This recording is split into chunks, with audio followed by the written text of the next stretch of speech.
Hello, I'm back. Today we don't talk about property. We want to talk about what? COE. Why? COE record high. I think growing faster than the property. Now COE.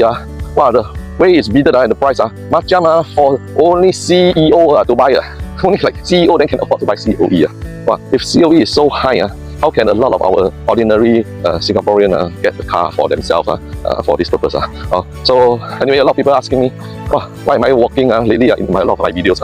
Of course, COE is so high. Next time already must prepare my two-car free one, my car, and sit on my carton. I think. But anyway, jokes aside, COE Cat A at 100, almost 120,000. Wow, quite crazy. And the COE for the open is almost 140,000. Record high. Wow, jalat. So a lot of people blame the PHV vehicle. But is it true? Partially true, no. If you look at the data from Google, you know the number of PHV is almost 90 over 1,000. 90 over 1,000. And up from 82,000 or so more than 1 year ago. So it's almost like 8,000 growth in the one whole year of 2024 alone.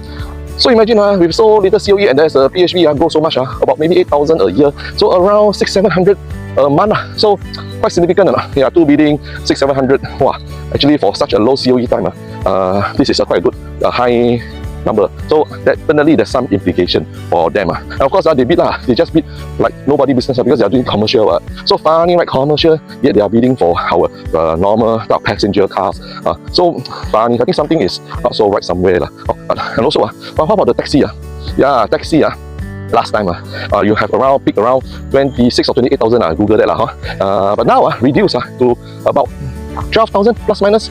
Quite a lot of difference. Yeah, but you think last time we take taxi, wow, 20,000 enough to serve the whole population there. But now reduced to 13,000. But the private hire got 90,000. Look at the increase. That means more and more cars on the road is to serve people to do this private hiring like cab or taxi or Grab and etc. So it's a big proportion growth. So do we really need that many, or do we really having too many PHV in the market?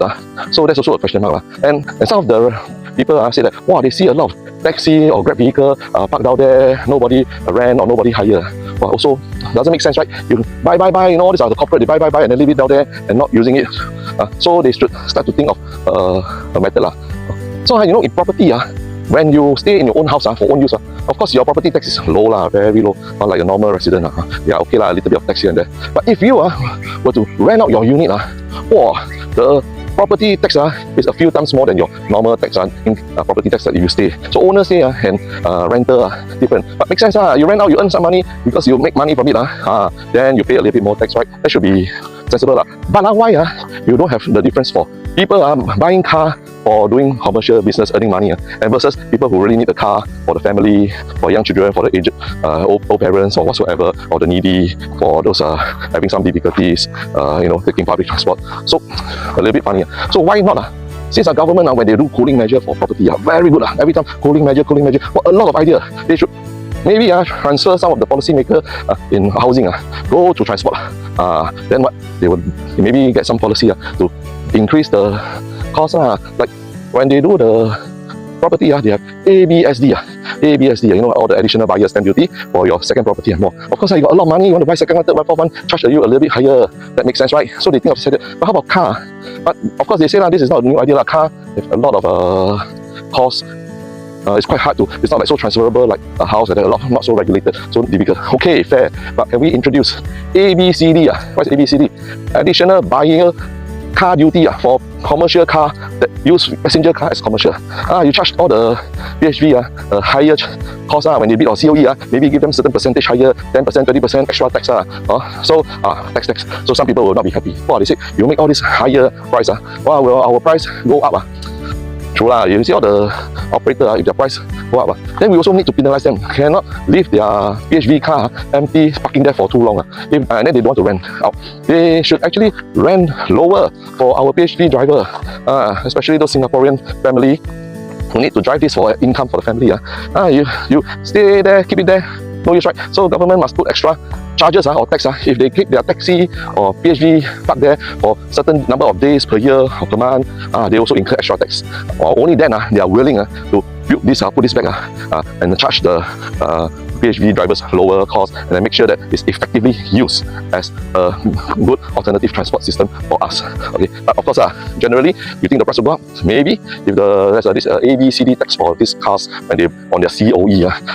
But again, be transparent. If you get the money, the government get all this extra tax, they tell us, hey, I get 10 million, 20 million extra from all this tax. All this will be put back to your citizens, will be put back to the residents, especially for the low income or needy residents that need certain days for using private hire vehicle or taxi. And the way of what? CDC voucher government damn good at CDC voucher giving, but don't give everybody the same you allocate by different CHAS card or whatever income level, whatever I think they are smarter than me or the policy maker. So allow them, some needy family, to allocate them and with their name, maybe cannot sell only their name, for them to use when they need for private hire, to alleviate some of their costs for if there's an increase in the cost for private hire. So fair, right? Money take from there, money given, and then make sure that the private hire doesn't actually keep increasing the price or anyhow bid for a lot of vehicles. You say COE hike, it's actually having this type of incremental hike, like some of the years become a lot of COE supply, some of the years become very low supply, so it's a supply demand. But why I got this type of problem? Should be same, right? But because in the past, I think policymaker miss out this point. People bid 100,000 COE. Last time happened before, no? So when they bid 100,000 COE, then after 2 years, 3 years, 4 years, the COE price went down to 50,000, 30,000. You know what they do? They just scrap their car and they can get refunded, for their expensive COE. Doesn't make sense, right? If they bid high, they must use it as a high COE. How can they just scrap and take back all the expensive COE and then they go and buy a cheap COE from those days? So I think those were the days that's why the shift of the COE from certain average supply become high peak and low peak. So if you really need car, like last time what I did was, if you really find it expensive during the high COE and really need a car, no choice, buy an old car. You buy those maybe 7 years, 8 years car, with a very short medium period. Old car still cheaper than new car in terms of the average depreciation. No choice, you really need a car for the family. Then the trick is, like what I did, wait for the low COE timing. Low COE timing is last time was around 2008, 2009. I bought my first new car, COE 5,000 only. 5,000, never say wrongly. Then another cycle of the low peak was around 2019, 2020. But their low peak already increased. COE becomes about 20 over 30,000.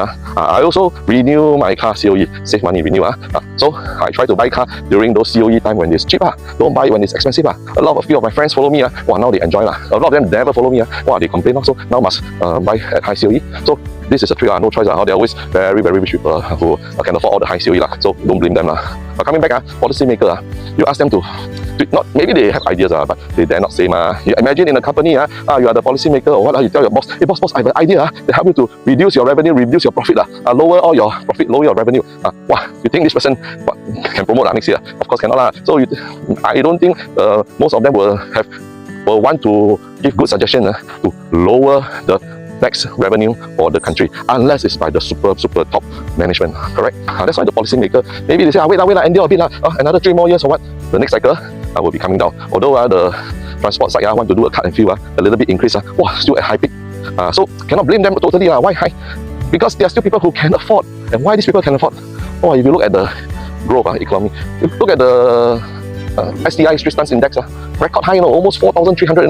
Last time only 2,000, 3,000. So maybe a lot of people make money in share. And in property, I have one buyer who bought a new launch in about 6 years plus at Sterling Residence. Now earn how much? 990,000. Almost 1 million.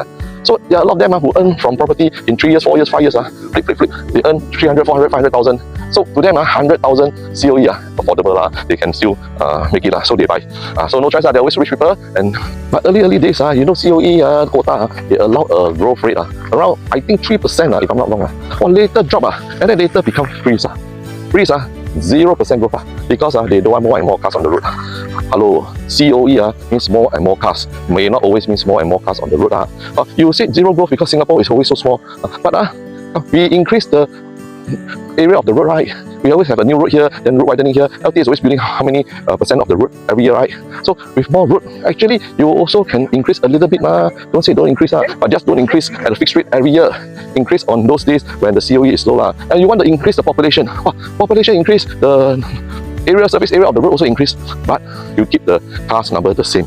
Meaning it's actually negative, net negative in terms of our population growth and the percentage. So maybe you have to tweak a little bit.